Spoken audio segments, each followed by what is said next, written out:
If you think tanks and trade deals decide global power, wait until you meet the code that quietly shifts alliances and breaks elections. Look at a single line of compromised code, and you will see power rearrange itself. A phishing email can expose ministers, a tainted update can open a back door into a ministry, and a viral falsehood can change public opinion overnight. Cyber operations don't roar like bombs. They creep like mold, spreading through networks and relationships.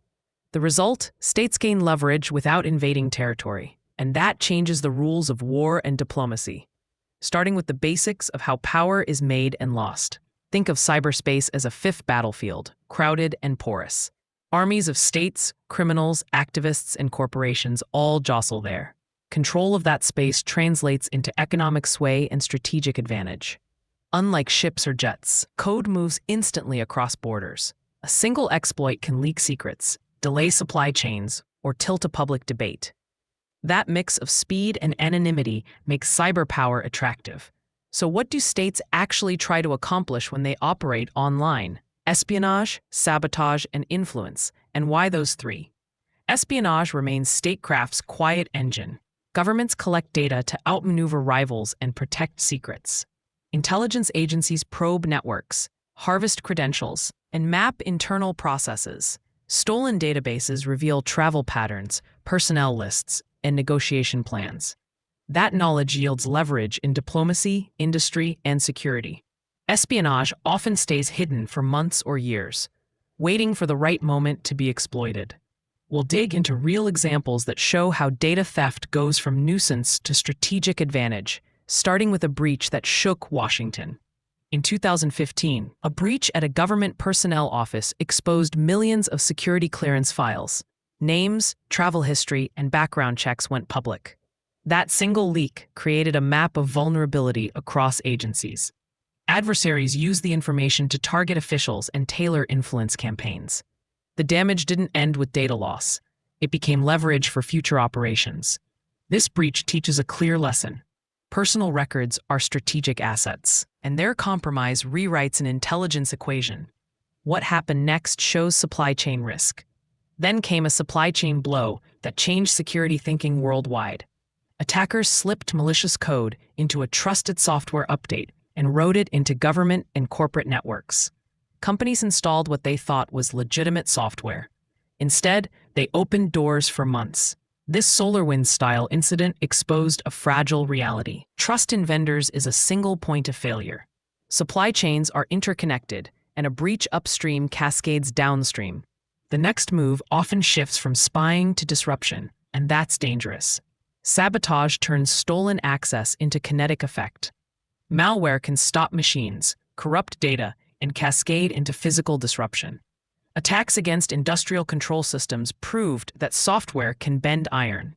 When operational technology stops, hospitals lose tooling, power grids stall, and ports slow. The geopolitical cost multiplies because these systems touch daily life. Sabotage shifts conflict from secret intelligence to visible crisis. But how did the world first see code physically change outcomes? A landmark operation gives a chilling preview. Not all sabotage looks surgical. Some campaigns masquerade as crime and then ripple worldwide. A destructive ransomware outbreak, disguised as financial extortion, shut companies down across continents. Shipping, logistics, and accounting systems halted. Cost estimates ran into the billions. In other cases, attackers targeted national grids and turned off power for whole regions.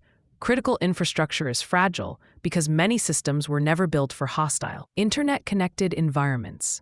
The next question, where else do attackers aim for maximum political effect? Influence operations attack beliefs more than machines. States and proxies amplify divisions with coordinated messaging. They leak real documents at strategic moments or deploy fake accounts to magnify outrage. These campaigns aim to erode trust, not just change facts. When citizens doubt institutions, elections lose legitimacy and policy paralysis follows. Influence is cheaper than bombs and often deniable. So how do operators mix real and fake to produce believable narratives that spread like wildfire across social platforms? One common trick is the hack and leak. Actors steal authentic emails and release them timed to news cycles. Because the material is real, Denials ring hollow and confusion grows. Another tactic uses armies of automated accounts to push hashtags, making fringe content look mainstream. Governments fund media that repeats talking points, and covert actors seed doctored clips. The impact multiplies when traditional outlets amplify the material. Influence campaigns weaponize attention, and attention can decide policy. So where do criminals fit in this statecraft puzzle? States often use criminal groups as force multipliers. Some governments tolerate thieves as proxies because criminals can obfuscate origins and collect revenue. One notorious group mixes bank heists with political goals, stealing cryptocurrency and laundering funds to support sanctioned regimes. That gray market makes attribution noisier and increases operational reach. For defenders, the motivation behind an intrusion matters less than its capabilities. Still, the entanglement raises a larger question. How do great powers behave when they treat cyber as a theater of continuous competition?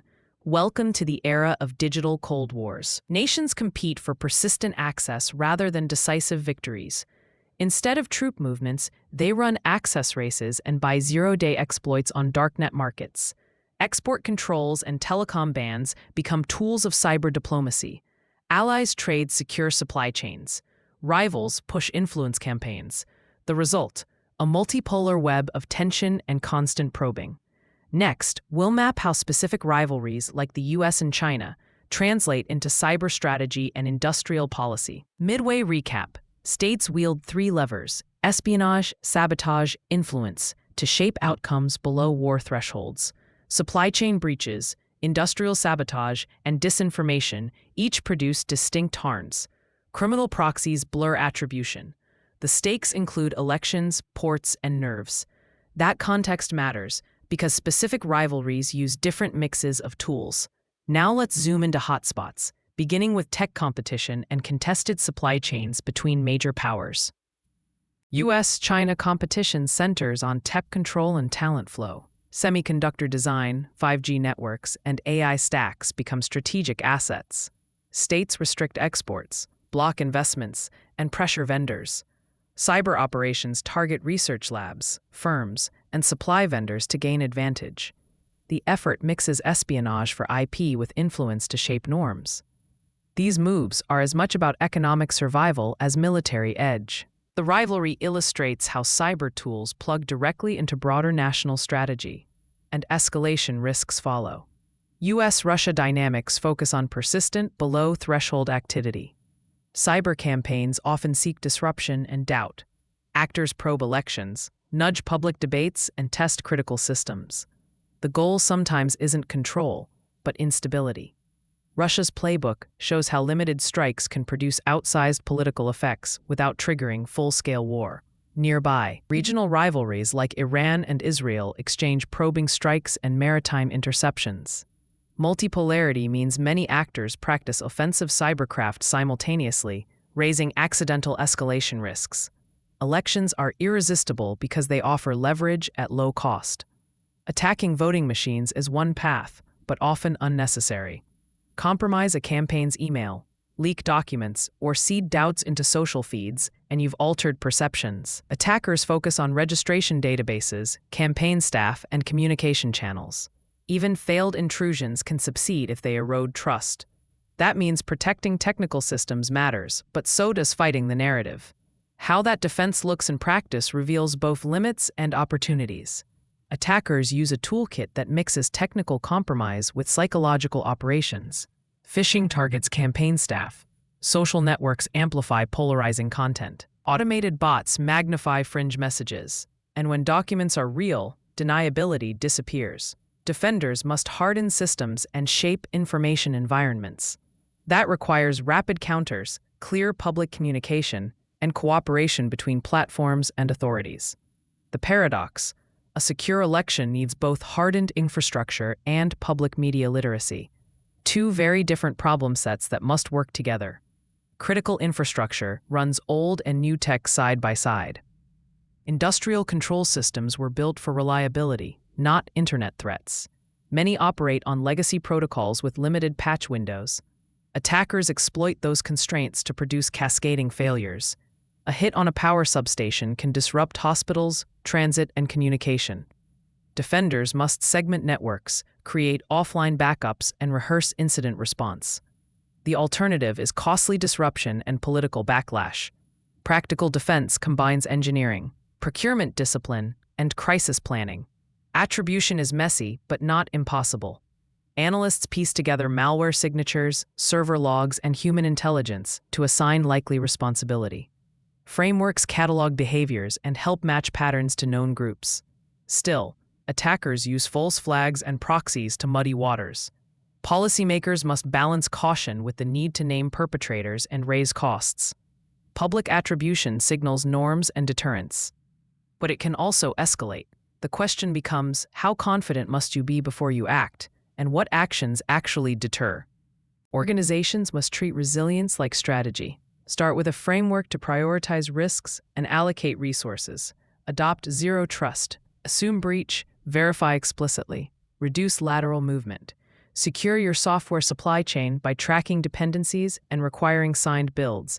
Prepare for ransomware with offline backups and segmented networks.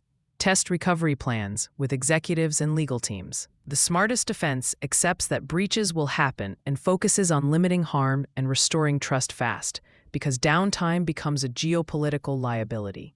Citizens play a role too. Use strong authentication and passkeys where possible. Patch devices and routers promptly. Treat unexpected links like hot coals and verify before you click. Use unique passwords and a manager. Harden home networks by changing defaults and isolating smart devices. And practice media hygiene. Check sources before resharing explosive posts. Small habits reduce attackers' low-cost options and help preserve public trust. These everyday actions add up to societal resilience, but the next technological shifts will change the landscape again. The next battle space includes AI, quantum, and space. Attackers already use AI to speed reconnaissance and craft believable scams. Deepfakes will make influence operations scarier and faster. Quantum computing threatens current cryptography, urging early migration planning. Satellites and ground stations are now cyber targets. These shifts accelerate the arms race and compress reaction time. Organizations and states must plan now, not later, because technological surprise creates asymmetric advantage in a tense, multipolar world. Reality checks from authoritative reports converge on three priorities: supply chain exposure, identity compromise, and industrial technology risk. Major vendors and sector-specific studies repeat those themes. Addressing these first yields the biggest reduction in risk. Practical metrics, dwell time, mean time to detect, and patch cadence show progress better than buzzwords. Data helps allocate scarce security dollars where they actually matter. The final question is practical. What are the simple, high-impact moves an organization can make this quarter to improve security posture? Key takeaways. Code now shapes geopolitics as much as fleets and trade. States use espionage, sabotage, and influence to gain leverage below war thresholds. Elections and infrastructure are high-value targets because they produce political effect with relatively low cost. Attribution tools and diplomatic instruments matter, but so do tactical defenses. For organizations, prioritize frameworks, zero trust, and supply chain hygiene. For citizens, adopt basic digital hygiene. The last thought, resilience is not optional, it is a strategic necessity, and it starts with choices you make today. If you want to act now, begin with a short checklist. Inventory critical assets, enforce multi-factor authentication, segment networks, and run a tabletop this quarter. Communicate a clear incident plan to executives and customers. For citizens, pick one habit, use MFA, and make it universal across key accounts. These small steps reduce adversaries, leverage and protect democratic processes. Stay curious and skeptical, because the rules will keep changing, and that means staying vigilant is the only constant. If this helped you connect the dots, like and subscribe for weekly explainers. Comment one step you'll take to boost your cyber resilience.